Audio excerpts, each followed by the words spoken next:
Bonjour à toutes et à tous et bienvenue dans cette nouvelle vidéo. J'ai la grande joie, le plaisir d'être avec Cécile Tardy.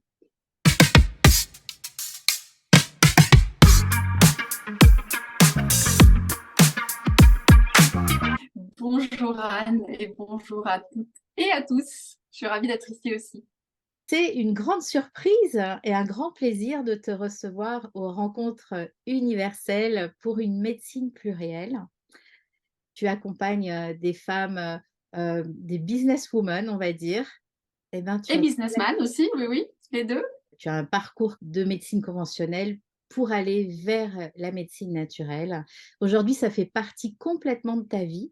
J'aimerais savoir quelle a été ta première fois où tu t'es dirigée vers une médecine naturelle. C'est-à-dire, tu sortais de chez ton médecin et tu t'es dit, tiens, je pourrais faire ça en complément. Oui, oh là là, ça remonte à très très très très très longtemps. Moi, j'ai grandi au Brésil et au Brésil, il y a vraiment un grand mélange entre les médecines, les religions, les croyances et c'est complètement en fait OK de se tourner à 360 degrés vers une solution. Il y a à la fois du rationnel et du complètement irrationnel. En tout cas, c'est comme ça que j'ai grandi et dans ce que j'ai vécu moi. Bonne santé petite, mais en revanche, quand je suis revenue en France à l'âge de 15 ans, euh, tout d'un coup, j'ai enchaîné les accidents. J'ai enchaîné les fractures et j'ai enchaîné un certain nombre de bobos à des dates très très précises, mais presque jour pour jour, tu vois, année après année.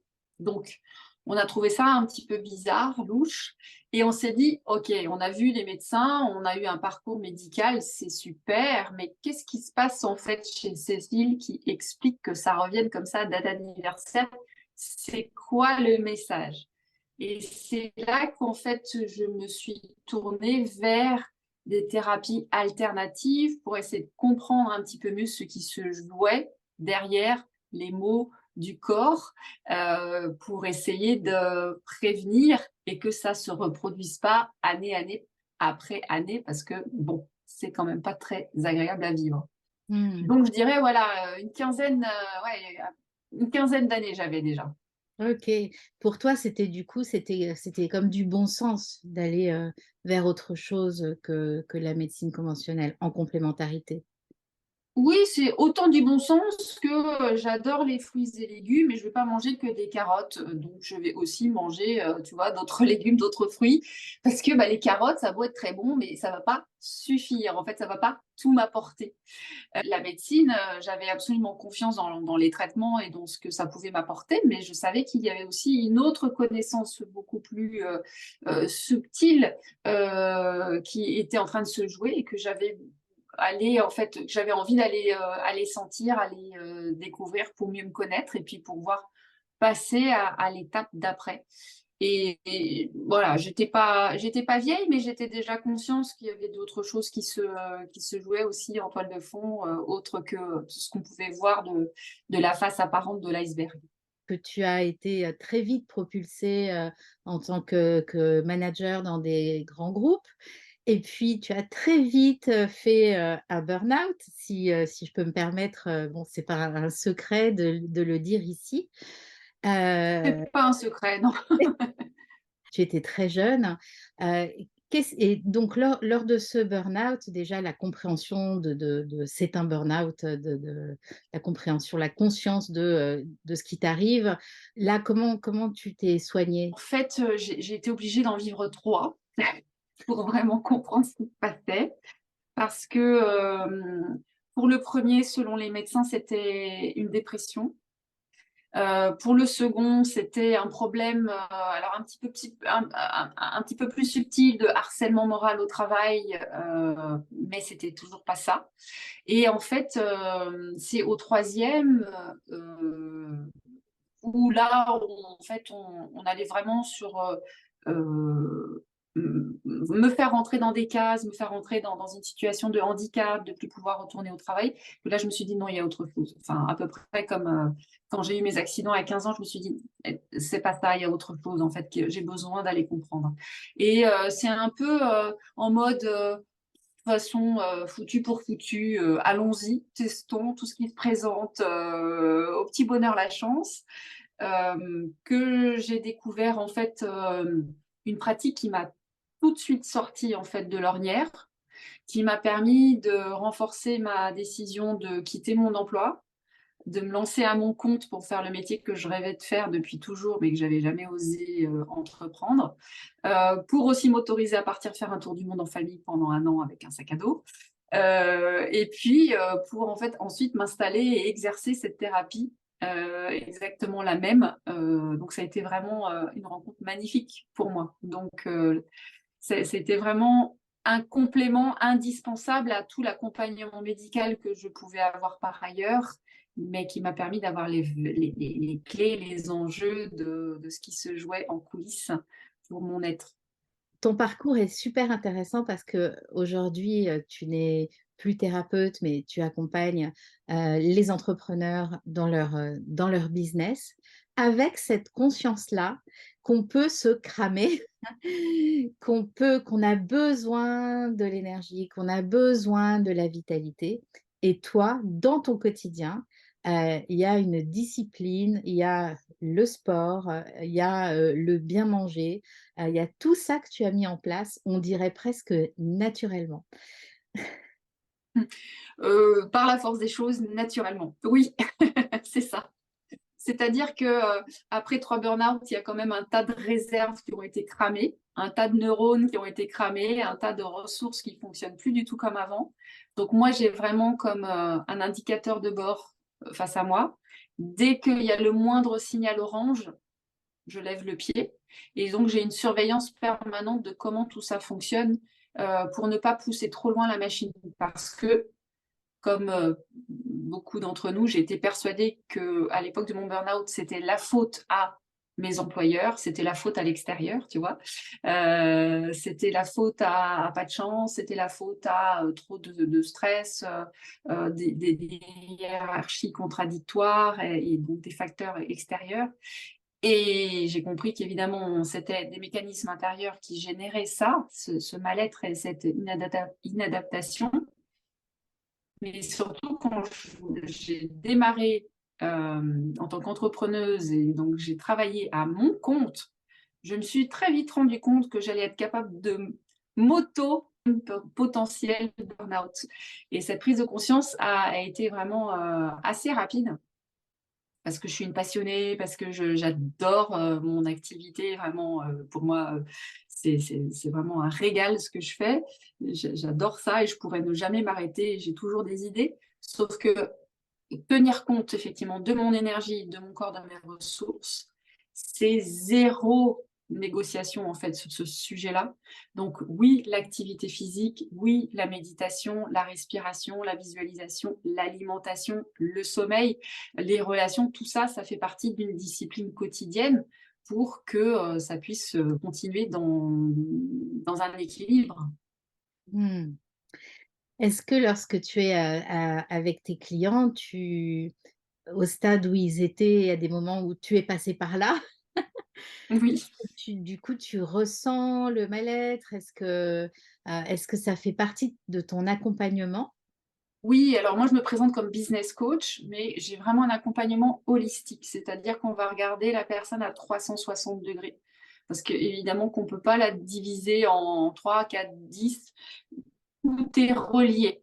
Donc forcément que son bien-être, forcément que sa vitalité, son hygiène de vie, elle a des répercussions sur ses résultats et sur le développement de son entreprise.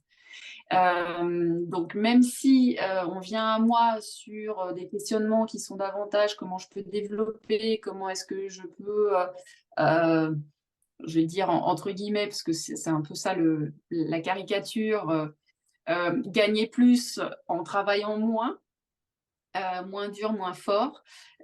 Forcément qu'on va regarder aussi comment ça se passe au niveau équilibre, hygiène de vie. de façon à trouver une façon d'être, de faire qui corresponde à chacun. On a tous des rythmes différents, on a tous des ressources différentes, on a tous une vérité en fait qui nous est propre et c'est important de pouvoir en prendre conscience pour après jouer avec ça et puis surfer vraiment sur de l'optimisation.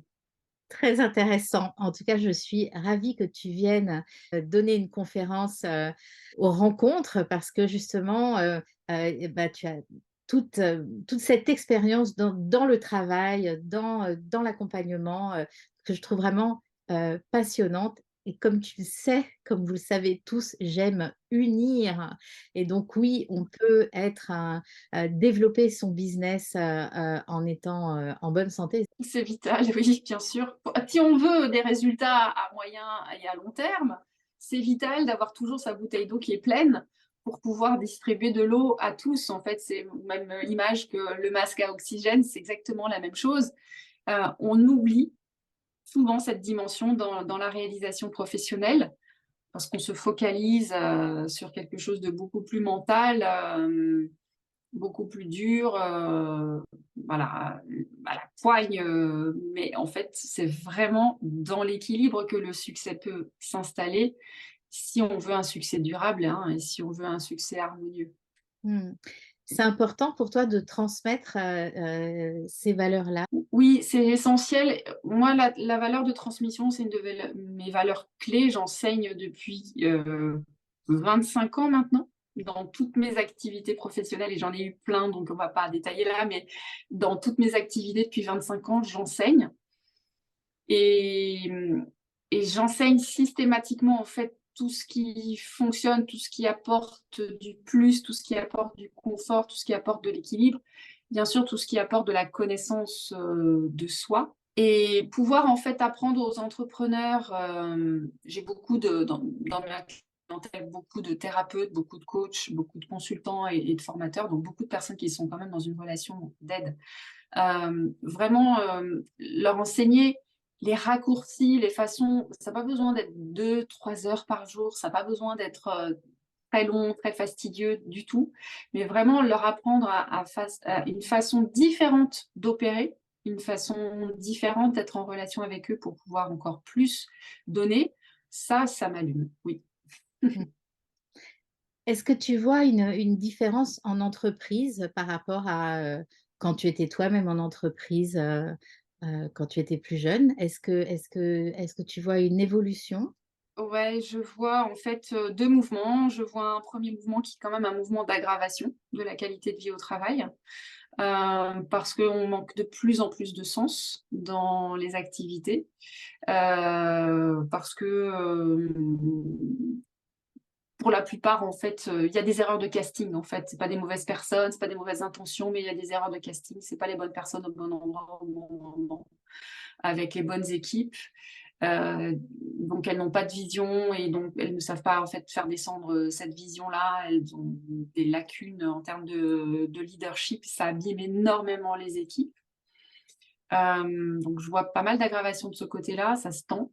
Et d'un autre côté, de plus en plus de conscience de ça serait quand même bien de faire quelque chose pour notre qualité de vie au travail et une envie de trouver un équilibre en investissant en fait en soi. Donc je vois quand même de plus en plus de cabinets thérapeutes qui se remplissent, de plus en plus de personnes qui n'attendent pas que ce soit l'entreprise qui leur offre du bien-être au travail, mais qui se disent, bon, maintenant il faut que moi je trouve une solution pour équilibrer ma vie et qui vont investir en elles et qui vont chercher des thérapeutes. Donc je vois vraiment ces deux mouvements-là.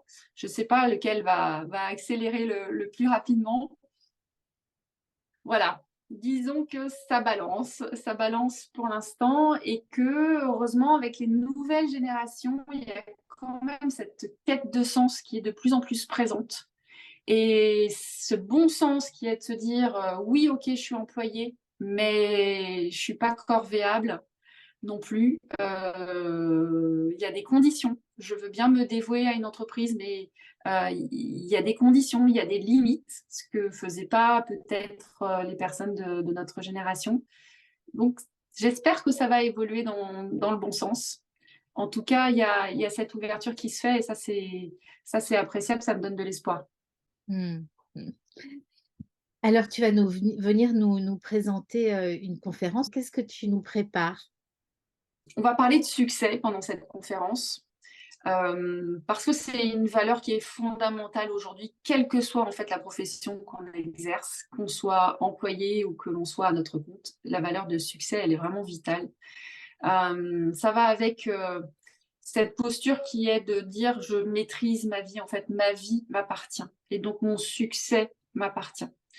Pour moi, le succès, c'est pas seulement dans la sphère professionnelle, c'est vraiment dans tous les domaines de vie, santé, amour, profession, famille, finances, donc vraiment dans tous les domaines de vie. Quel succès, en fait, j'ai envie d'avoir dans ma vie? Comment est-ce que je le définis? Quels sont les éléments, les ingrédients, les niveaux qui sont vrais et justes pour moi, mais pour moi, pas pour mes parents, pas pour mes voisins, pas pour mon conjoint, pour vraiment moi. Déjà définir mes propres règles et ensuite me mettre en action et me mettre en mouvement pour que ce succès se réalise. Donc on va parler de succès, on va parler aussi de réalisation du succès. Qu'est-ce que j'ai besoin d'activer comme ressource à l'intérieur de moi pour que ce succès ensuite devienne actionnable et puisse se réaliser. Génial. Nous allons, à la suite de ta conférence être, des centaines de personnes, dans la salle à avoir quelques clés, pour, cheminer vers notre succès, vers notre propre succès. Je le souhaite vraiment parce que c'est une question d'autorisation. C'est vraiment des étapes successives dans ma vie d'autorisation où je me suis permis aller à des endroits où ça n'avait pas l'air de trop se faire, comme je me suis permis de me reconvertir après mon doctorat, ou je me suis permis de me reconvertir après mes 3 burn-out en entreprise. Et comme aujourd'hui, bah, je me permets d'accompagner d'une manière qui est très, très personnelle les entrepreneurs qui viennent à moi. Et c'est vraiment ces permissions qu'on se donne ou qu'on ne se donne pas, mais vraiment, je vais inciter le public à se les donner pour pouvoir manifester une vie qui nous ressemble. Parce qu'après tout, quitte à être là, autant en profiter, hein, autant qu'on s'éclate. Et autant avoir cette vie successful, c'est-à-dire vraiment qui est joyeuse, qui est complète, qui est abondante, qui est riche à tous les niveaux et qui nous ressemble et qui nous nourrit, qui nous porte. Mmh. Génial. Écoute, j'ai hâte. Moi aussi. Moi aussi. Écoute, je vais te libérer. Merci à toutes et à tous de nous avoir, suivis. Vous avez les liens sous la vidéo pour vous inscrire et nous, on a hâte de vous retrouver, les 16 et 17 mars, prochains. Au revoir Cécile. Merci Anne, et puis j'ai hâte effectivement de vous retrouver en vrai. Ce sera un vrai plaisir de pouvoir échanger avec vous.